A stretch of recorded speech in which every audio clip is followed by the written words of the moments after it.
April 1952. A studio executive fires a one-armed combat veteran for making the actors uncomfortable. Gary Cooper hears and walks off the picture by noon. By sunset, half of Hollywood follows, forcing the studio to do something they've never done before. Here is the story. Warner Brothers Studios, Burbank, California, April 7th, 1952. 8:47 a.m. The memo arrives on set while the crew is setting up the morning's first shot. 2. Production manager, Springfield Rifle. From Executive Offices. Subject: Personnel issue. Effective immediately remove crew member Henry Dawson from all studio productions. His presence has been noted as disruptive to the working environment. Reassign or terminate. The production manager reads it twice, looks across the soundstage to where Henry Dawson is organizing props for the next scene. Henry is 34 years old, former staff sergeant, 3rd Infantry Division, landed at Anzio in 1944, lost his left arm below the elbow when a German mortar hit his position. Spent 11 months in military hospitals. Came home with a Purple Heart, a Bronze Star, and a sleeve pinned up where his arm used to be. He's been working at Warner Brothers for 4 years. Started in the mailroom, worked his way up to prop department.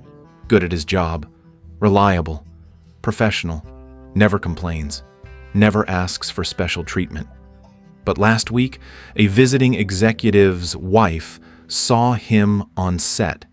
She mentioned to her husband that the crippled man made her deeply uncomfortable. The husband mentioned it to the studio head. The studio head wrote this memo.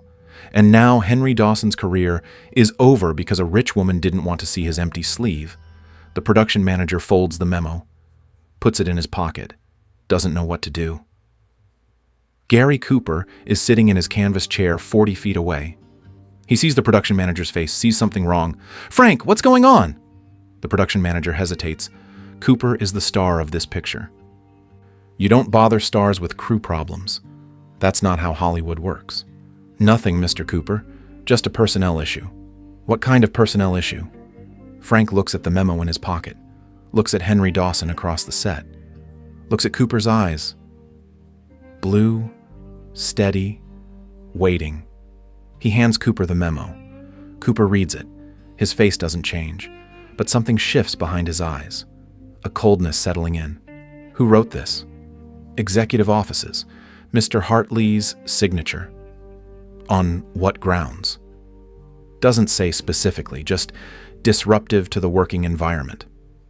Cooper looks at Henry, watches him work, one arm moving with practiced efficiency, organizing props, checking continuity sheets, doing his job.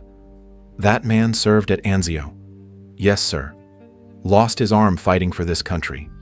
Yes, sir. And someone thinks he's disruptive because he's missing a limb. Frank doesn't answer. Doesn't need to. They both know exactly what happened. Cooper stands, folds the memo, puts it in his own pocket. Where are you going, Mr. Cooper?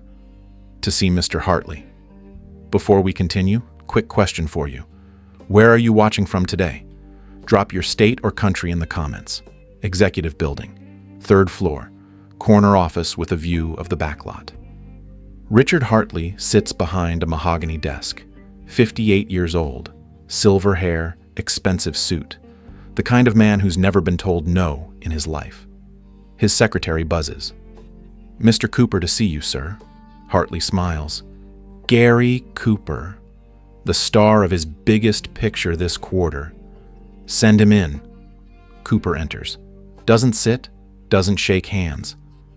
Just stands in front of the desk and pulls out the memo. Explain this.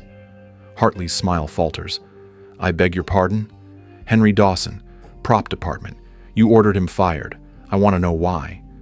Mr. Cooper, personnel matters aren't really... I'm making it my matter. Why? Hartley's face hardens. He's not used to being questioned, especially not by actors. Actors are employees. Expensive employees, but employees nonetheless. If you must know, there were complaints. His condition was making certain people uncomfortable. What people? That's confidential. Someone's wife, wasn't it? Someone important. Didn't like seeing a man with one arm. Hartley's silence confirms it. Cooper steps closer to the desk. His voice drops. Quiet, controlled, dangerous. That man lost his arm at Anzio. You know what Anzio was? 6 months of hell. 7,000 Americans killed, 36,000 wounded. Henry Dawson watched his friends die in the mud while German artillery turned their positions into graveyards. Hartley shifts in his chair. Mr. Cooper, I understand he served, but he didn't just serve. He sacrificed. He gave his arm so people like you could sit in leather chairs and make movies about heroes you'll never understand. That's unfair. You know what's unfair? Telling a combat veteran he can't work because his sacrifice makes rich people uncomfortable. Cooper puts both hands on the desk, leans forward. Here's what's going to happen.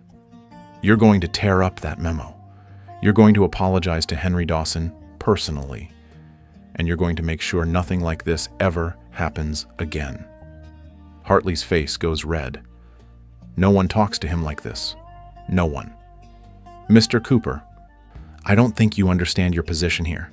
You're under contract. You work for this studio. You don't dictate personnel policy. You're right. I am under contract. But contracts can be broken. You'd lose millions. Some things matter more than money. Silence. The two men stare at each other. Power against principle. Hartley leans back, tries a different approach. Gary, be reasonable. This isn't personal. It's business. The man makes visitors uncomfortable. That affects the working environment. It's a simple efficiency decision. Efficiency. Yes. That's what you call throwing away a man's livelihood because of how he looks. I call it protecting the studio's interests. Cooper straightens, steps back from the desk. Then I'll tell you what I call it. Cowardice. And I won't be part of it. He walks to the door, opens it, turns back. I'm walking off Springfield Rifle. Today, right now. You can sue me, fire me, blacklist me. I don't care. But I'm not working for a studio that treats veterans like garbage. He walks out. The door closes behind him.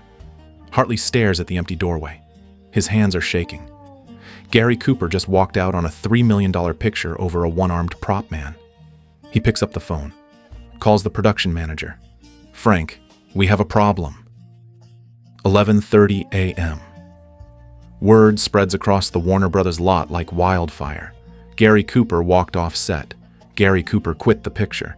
Gary Cooper told Richard Hartley to tear up a memo or lose his star. By noon, everyone knows the story. Everyone knows about Henry Dawson. Everyone knows why Cooper left. The crew on Springfield Rifle stands around, uncertain. No star means no filming. No filming means no work.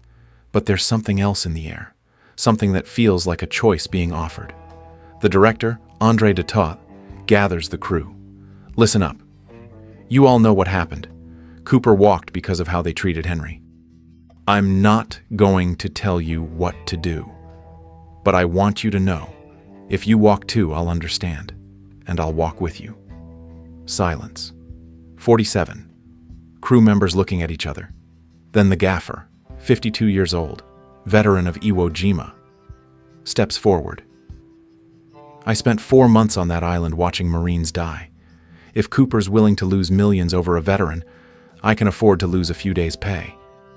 He takes off his tool belt, sets it on the ground, steps back. Another crew member follows, then another, then another. Within 20 minutes, 38 of 47 crew members have walked off the set. The production manager calls Hartley. His voice is panicked. Sir, it's not just Cooper anymore. The crew is walking out. We can't shoot anything. Hartley slams down the phone, stares out his window at the soundstage below. Empty. Silent. A $3 million production shut down because one woman complained about one arm. Have you ever watched people stand together when it would have been easier to stay silent? That's how change begins. The news reaches other productions on the lot by 2 p.m. On stage 7, actor David Bryan hears about it. He's filming a different picture, different director, different crew, but he served in the Navy during the war. He knows what veterans gave. He walks off his set at 2:15 p.m. On stage 12, actress Patricia Neal is in the middle of a scene. Her brother served in Korea. She asks for a break, doesn't come back. By 4 p.m., 6 Warner Brothers productions are shut down. 200 workers have walked off. The lot is a ghost town. The studio's New York office calls. The parent company wants to know what the hell is happening in Burbank. Hartley can't explain, can't admit that a personnel memo about a prop man has cost the studio an estimated $400,000 in delays, and counting. 5:30 p.m. The press arrives. Someone leaked the story. Reporters gather outside the studio gates. Cameras flash, questions shouted. "Mr. Cooper, why did you walk out?" Cooper stands at the gate, calm, composed, ready. "I walked out because Warner Brothers fired a combat veteran for having one arm. Henry Dawson served his country at Anzio. He does his job better than most men with 2 arms. And he was terminated because his sacrifice made someone uncomfortable. Who complained about him? That's not important.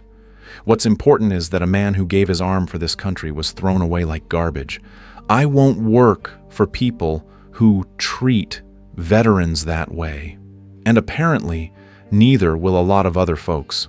The story runs in every evening paper. Gary Cooper walks out over veteran. Studio shutdown. Actor protests firing of wounded vet. Hollywood star stands up for one-armed hero. By the next morning, the letters start arriving at Warner Brothers, hundreds of them. Then thousands.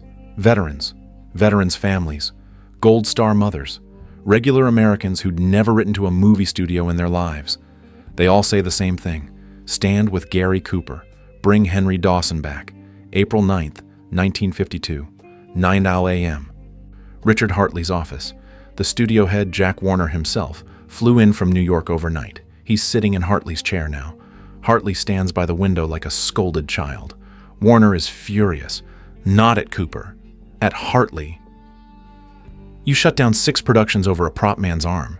You gave the press a story that makes us look like we hate veterans. You cost this studio $500,000 and counting. For what? Because someone's wife was uncomfortable?" Hartley opens his mouth. Warner cuts him off. "I don't want to hear it. Here's what's going to happen. You're going to reinstate Henry Dawson with full back pay. You're going to issue a public apology. And you're going to announce a new studio policy. No veteran will ever be discriminated against because of injuries sustained in service. Clear? Sir, if we do that, we're admitting we made a mistake. That's what adults do. Now, make it happen." 10:30 a.m. Gary Cooper receives a phone call at his home. It's Jack Warner. "Gary, it's done. Dawson's reinstated. Full apology. New policy announced this afternoon." Cooper is quiet for a moment. "Thank you, Jack." "Don't thank me. You were right. We were wrong. Come back to work tomorrow. The picture needs you. I'll be there. And Gary, what you did, it mattered. Don't let anyone tell you different." The announcement goes out that afternoon. Every newspaper that covered the walkout covers the resolution. Warner Bros. Backs down. Veteran reinstated. Gary Cooper wins. Studio announces new policy. Hollywood bows to public pressure. Henry Dawson returns to work on April 10th. The entire crew applauds when he walks onto the soundstage. 47 people standing up, clapping, for a prop man with one arm. Henry doesn't know what to do. He's spent 4 years trying to be invisible, trying not to be noticed, trying to make people forget about his sleeve. Now they're applauding him. Cooper walks over, extends his hand. "Welcome back, Henry." Henry shakes it. His voice is rough, barely audible. "Mr. Cooper, why did you do this? You could have lost everything. You already lost something, your arm, for this country. The least I could do was lose a few days' work. I don't know how to thank you. Keep doing your job. That's thanks enough." Henry nods, wipes his eyes with his remaining hand, goes back to his props. Cooper watches him work, Same efficiency, same professionalism, same dignity he's always had. The difference now is that everyone else can see it too. Springfield Rifle finishes production on schedule. The delays cost the studio $410,000. The film earns $4.2 million at the box office. But the real legacy isn't the money. The policy Jack Warner announced, no discrimination against veterans with service-related injuries, becomes standard across Hollywood. Other studios adopt similar language. Within 2 years, every major studio has formal protections for wounded veterans on their payroll. Henry Dawson works at Warner Brothers for 22 more years. Prop master by 1960, head of department by 1968. Retires in 1974 with a pension and a ceremony that brings him to tears. At his retirement party, he tells the story of April 1952, how a memo almost ended his career, how Gary Cooper walked out, how everything changed. I was invisible before that day, he says. I wanted to be invisible. Thought that was the only way to survive. Cooper taught me something different. He taught me that what I sacrificed deserved to be seen, not hidden. He gave me back my dignity. Cooper dies in 1961. Henry attends the memorial service, stands in the back, like he always does. But this time, he doesn't hide his sleeve. He lets people see it. A reporter notices him afterward, asks who he is. Nobody important, just a prop man who owes everything to a man who wouldn't let me be thrown away. In 1985, the Academy of Motion Picture Arts and Sciences creates the Henry Dawson Award for veterans working in the film industry, a scholarship fund for wounded veterans who want careers in Hollywood. The award certificate includes a quote from Gary Cooper, taken from his press statement that day at the studio gates. A man who gives his body for his country deserves to keep his dignity. That's not negotiable. That's not political. That's just human. Henry Dawson dies in 1994 at 76 years old. His obituary runs in Variety. The headline reads, "The Prop Man Who Changed Hollywood." His family donates his Bronze Star, his Purple Heart, and a framed photograph to the Warner Brothers Museum. The photograph shows the Springfield Rifle crew on the day Henry returned to work.